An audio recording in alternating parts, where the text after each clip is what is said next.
परतापुर के मोहद्दीनपुर में टेंट के किराए और दुकान में सामान रखने को लेकर हुए झगड़े में युवक की गर्दन काटकर उसकी हत्या कर दी गई। घटना के बाद आक्रोशित परिजनों ने आरोपी के घर पर हमला कर दिया, आग लगाने की कोशिश भी की। सूचना पर कई थानों की फोर्स के साथ अफसर मौके पर दौड़े। घटना को लेकर मुकदमा दर्ज कराया गया है। मोहद्दीनपुर में खरखोदा मोड़ पर हरीश की शिव शक्ति टेंट नाम से दुकान है। मोहद्दीनपुर निवासी रोहित के भांजे का जन्मदिन था और हरीश की दुकान से टेंट लेकर गया था। मंगलवार शाम टेंट का सामान वापस दुकान पर पहुंचाया गया। हरीश ने सामान को अंदर दुकान में रखने की बात कही, जिसे लेकर रोहित और हरीश में कहासुनी हो गई। इसके बाद टेंट के किराए को लेकर भी विवाद हो गया। दोनों में मारपीट हुई, जिसके बाद रोहित घर गया और परिजनों के साथ हथियारों से लैस होकर हरीश के टेंट हाउस पर हमला कर दिया। आरोपियों ने हरीश को बेरहमी से पीटा। बीच बचाव में आए हरीश के भाई ऋतिक की गर्दन रोहित और उसके साथियों ने छुरे से काट डाली और फरार हो गए। घायल ऋतिक को अस्पताल ले जाया गया, जहां उसे मृत घोषित कर दिया गया। वारदात से गुस्से में गांव वालों ने रोहित और उसके साथियों के घर पर हमला कर दिया। लोगों ने मकानों में आग लगाने की कोशिश की और तोड़फोड़ भी कर दी। पुलिस ने किसी तरह स्थिति को संभाला। ऋतिक की हत्या की खबर जैसे ही गांव पहुंची, घर के लोगों का रो रो के बुरा हाल हो गया। कुनबे के लोगों का गुस्सा भड़क गया और सभी ने डंडे से लैस होकर आरोपी रोहित और उसके परिवार के सदस्यों के घरों में चढ़ाई कर दी। चूंकि घर पर केवल महिलाएं मौजूद थीं, इसलिए खौफ के चलते सभी ने घरों के दरवाजे बंद कर लिए। इस दौरान मौके पर मौजूद पुलिसकर्मियों ने भीड़ को रोकने की कोशिश की। गुस्साई भीड़ ने पुलिस के साथ धक्का मुक्की भी कर दी। जमकर हंगामा हुआ। शुक्र रहा कि ब्रह्मपुरी और टीपी नगर थाने से भी फोर्स मौके पर पहुंच गई थी और स्थिति संभाल ली। हालांकि लगातार स्थिति तनावपूर्ण होती चली गई और आरोपियों के घर के बाहर भीड़ बढ़ती चली गई। इसके बाद पुलिस लाइन से QRT को बुलाया गया। वहीं अन्य थानों से भी फोर्स बुला लिया गया है। देर रात तक कई अफसर फोर्स के साथ मौके पर ही जमे रहे। दूसरी ओर गांव और परिजनों को धरपकड़ की मांग की गई। SP सिटी आयुष विक्रम सिंह ने आश्वासन दिया कि आरोपियों को पकड़ लिया जाएगा।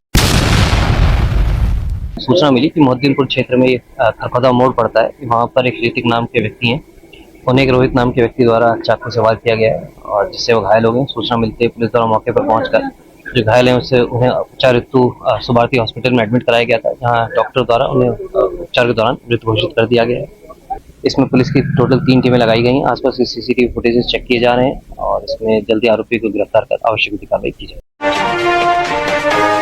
बिजनौर नजीबाबाद थाना क्षेत्र के गांव अलीपुरा में रात एक नशेड़ी ने अपनी ही पत्नी को चाकू से गोदकर हत्या करने के बाद खुद भी कीटनाशक पीकर जान देने की कोशिश की। पुलिस ने महिला के शव को पोस्टमार्टम के लिए भेजा, जबकि आरोपी को अस्पताल में भर्ती कराया गया है, जहां उसका इलाज चल रहा है। बताया जाता है कि आरोपी नजाकत अपनी पत्नी साहिबा पर शक करता था, जिसके चलते उसने पहले 3 तलाक भी दे दिया था। आरोपी ने पहली पत्नी की मौत के बाद साहिबा से निकाह किया था। बागपत नशेड़ी पोते ने पैसे नहीं देने पर कहासुनी के बाद दादी की फावड़े से हमला कर हत्या कर दी। जानकारी के अनुसार पुसार गांव में फूलो देवी पत्नी स्वर्गीय वीर सिंह अपने जेठ के बेटे प्रेम के पास रह रही है। देर शाम वे घर के अंदर लेटी हुई थी, तभी उसका पोता सूरज घर पर पहुंचा और फावड़े से उनका गला काट दिया। पुलिस पूछताछ में आरोपी ने बताया कि दोपहर को उसने दादी से नशे की गोली के लिए पैसे मांगे थे, पर दादी ने मना कर दिया था। घर से लोहे का सामान बेच नशे की गोलियां खरीदी। इस पर पिता भी उसके साथ मारपीट करने लगा। उसने नशे और गुस्से में फावड़े से दादी को मौत के घाट उतार दिया। बुलंदशहर पहासू क्षेत्र के गांव फजलपुर में प्यार मोहब्बत के चलते युवक ने जहर खा लिया। तबीयत खराब होने पर घर वालों ने उसे निजी चिकित्सक के यहाँ लेकर गए, जहां से हायर सेंटर रेफर कर दिया गया। अलीगढ़ स्थित निजी अस्पताल में इलाज के दौरान लड़के की मौत हो गई। मृतक के पिता देवदत्त ने बताया कि पड़ोस के गांव की युवती के साथ अरुण का प्रेम चल रहा था। युवती की शादी कहीं और तय होने से वे परेशान था, जिससे घबराकर और टेंशन में होकर उसने जहर खा लिया। इलाज के दौरान युवक की मौत हो गई। मेरठ शास्त्री नगर L ब्लॉक से अस्पताल से मरीज को देखकर वापस स्कूटी से घर लौट रही मां बेटी से स्कूटी सवार बदमाश ने बाली लूट ली और फरार हो गया। मां को स्कूटी से उतारकर बदमाश ने पीछे युवती से स्कूटी दौड़ा दी। हालांकि बदमाश लोहिया नगर थाने से सामने से होता हुआ फरार हो गया।